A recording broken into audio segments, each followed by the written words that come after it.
Alright guys, so I've got this carburetor off, and as you can see, the previous owner and myself let it sit up way too long. It's nice and gunky up in there. Looks like burnt pancake syrup or something like that. So I went ahead and got my hot water from the kitchen. I'm almost out of purple power. Well, get that crap out of there. So I had a few ounces in there, and I had a few ounces left in my spray bottle.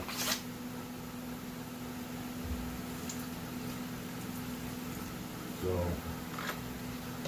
pick up some more next time I go to Wally World. And I'm going to try some good old Walmart brand Dawn dish soap too. I'm going to put a couple drops in there and see what happens. Never used that before. But I've got some hot water in here. Try to stir it up just a little bit. I'm going to fill it up about, I don't know, a quarter inch below the max line. I'm not going to take this apart yet. I want to try to clean this up first before I take anything apart. So, let me grab a towel.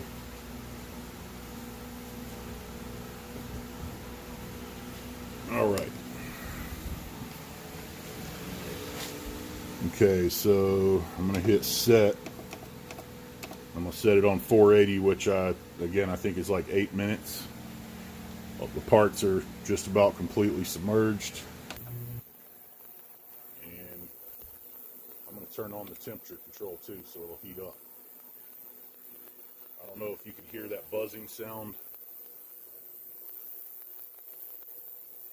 Let's see what it does.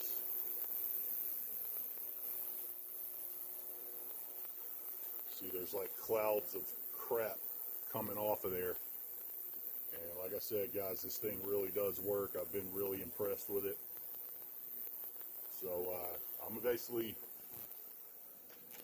to clean this one time and take some more stuff apart on it once I can see it better and know that it's not going to strip out.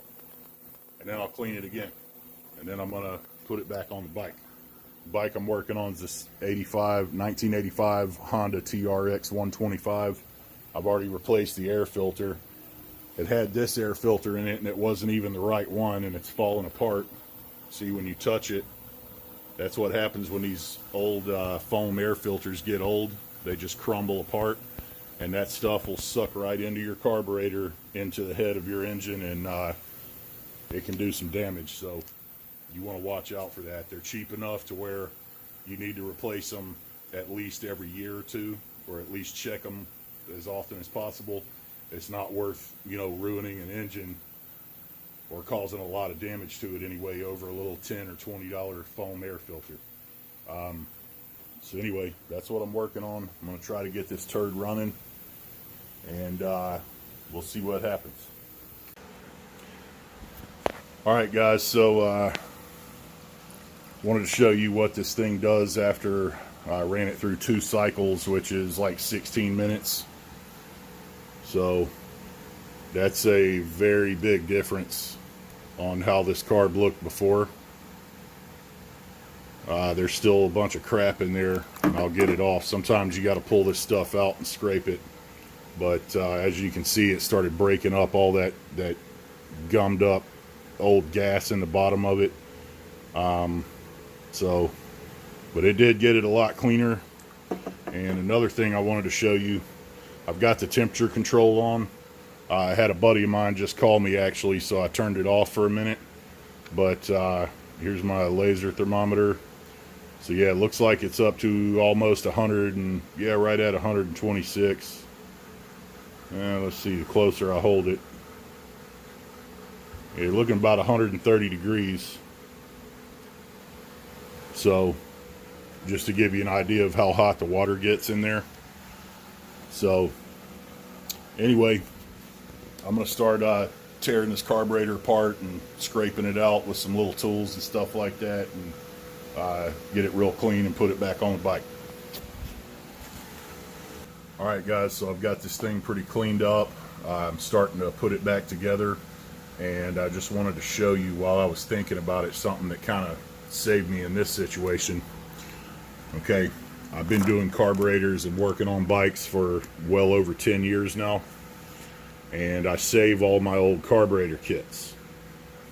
Okay, this is one off of an TRX125 1984 to 85 carb kits made by Moose. Whatever I don't use, I try to save old parts like that. Over there in my Matco box, I've probably got 20 or 30 carb kits in there, and this is why. There's an O-ring that goes in there and another one that goes in there, and there's a bunch of really sticky crap on there. Matter of fact, this is the old O-ring that went in there. I mean, this thing isn't even round anymore. It's like a triangle, and I tore it getting it out, but I mean, this thing was like melted and all kinds of stuff. So this kit had 2 brand new correct size O-rings in it. Now, had I just thrown that away, I would have had 2 choices. I could have left all this crap out on my workbench for a week or however long it takes to get these O-rings, plus I'd have to buy them. Or I can take up, like, I don't know, 1 cubic inch of space in my toolbox and, you know, hang on to these O-rings and make sure I have the right ones, you know, should I ever need them. Now, it also had an O-ring for this little filter that goes in here, okay?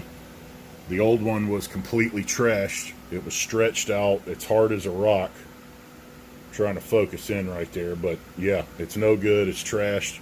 So now that filter, luckily, was, it's seen better days, but it looks like the screens are intact. I got it pretty clean, so I'm going to reuse it. And I'm also going to put some inline filters on the gas tank that go into the carburetor. But here's what I'm talking about. I've got just a whole bunch of carburetor kits in here. So I just keep them in my toolbox for whenever I might need them. And in this case, it worked out really well because, you know, I could spend hours and hours or days trying to dig through all my stuff and find the right O-ring and possibly not even find it. Or you can save the rest of the parts like that. Maybe I was cleaning a carb off of one that didn't need new O-rings. They were perfectly fine, you know, or maybe I just needed a float valve out of the kit and I ordered the kit, whatever the case may be.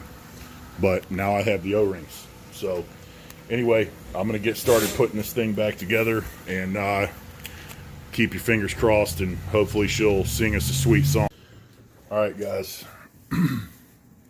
So I've got, as I said earlier, I got the air filter in here. I finally got the carburetor back on right there. Got the cap back on, got it bolted on, bolts or nuts are snug down tight, got the lid on. Let's see here, got the little choke lever hooked up, it's working good, nice and clean. So all I've got left to do is I got to put basically the duct that goes from the air box to the back of the carburetor. I got to put that on, and this thing is hard as a freaking rock, and it's supposed to be fairly soft. At least these edges are, but they are not. This sucker is old. I'm probably gonna have to replace this thing eventually, but that's what I got to work with right now. I just went and picked my battery up from my local Honda dealer, and then once I get that done, I've got to take that gas tank, put some new fuel line on it, and I'm going to plumb in 2 new fuel filters. That tank does have some rust in it. I don't have time or money to, you know, clean the thing out and coat it and then put it on there, or buy a new gas tank. I've looked into getting a plastic gas tank for these, and they're about $250. So I just don't have the budget for it right now. But I think it'll be fine. It's got with the 2 fuel filters I'm going to put in it, and with that other small filter that's in the carburetor, it should be okay. Hopefully, we'll see. So we'll see what happens. Hopefully this thing lights up and runs good. So stay tuned. All right, guys, so I got something figured out here. Hopefully this will work. I took that duct that goes from the air box to the carburetor, and I've actually got it in my ultrasonic cleaner with the heater on, waiting on it to warm up. And already, if you saw me tapping that thing on my motorcycle lift and it wouldn't move, it was stiff as a board. Already this thing is much more softer, suppler, malleable, whatever you call it. So I'm actually warming it and making it more flexible so I can get it on there and get a nice tight seal. I'm also cleaning it at the same time. Once that gets nice and hot, I just measured it. It got up to like 120, but that thing goes up to like 140 degrees. So hopefully it'll soften it up enough to work with it and squeeze it in that tight spot and get everything buttoned up. So we'll see. I've got Jesse in here. I just showed him how to use a laser thermometer. So he's measuring temperatures on everything for me. So there's that. All right, guys, so got the carb back on, got the fuel lines on, fuel filters, spark plugs, air filter. Have not changed the oil yet. I'm still charging the battery, but this thing will run without a good battery in it. So I pulled it once or twice and it fired right up. I had to adjust the idle screw. One thing I am gonna have to do is this little fuel petcock right here. There's a screw here and a screw right there. I'm gonna have to pull that off and replace it with a new one because it is leaking. When I put it on, I think reserve, it leaks out of the face of this. This is not serviceable. There's a gasket and stuff in there to keep it from leaking. It's obviously who knows how old and it's leaking. So, but this right here, I put that in the ultrasonic cleaner with the hot water, got it soft enough to get back on here. So I'm gonna have to change the oil and figure out where the leak's coming from in that tire, and just kind of go through it a little bit, check the chain, lube it, double check all the brakes and everything. But I will go ahead and fire it up for you. Got the key on right there.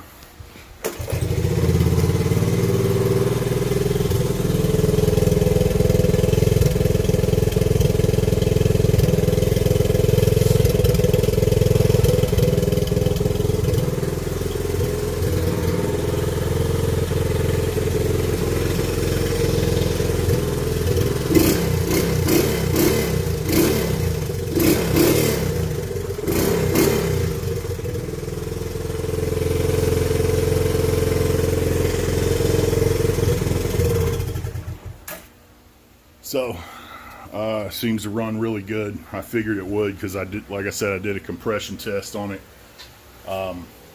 before I bought it, and that was the only real test I could do on it because it didn't run, didn't have a battery in it, so it had good compression. So I thought it would probably run, which it does, and I think Jesse's going to have a good time on this thing. So anyway, hopefully one of the next videos will be of me or him riding the thing. So it's kind of late right now. I can't be out doing donuts in the street as much as I'd like to. But I'm going to get everything buttoned up. I'm going to order that fuel petcock and take this thing for a spin hopefully soon. So thanks for watching. If you got any questions or comments or anything, go ahead and drop them in the comments section. And stay tuned. I got more to come. Thanks.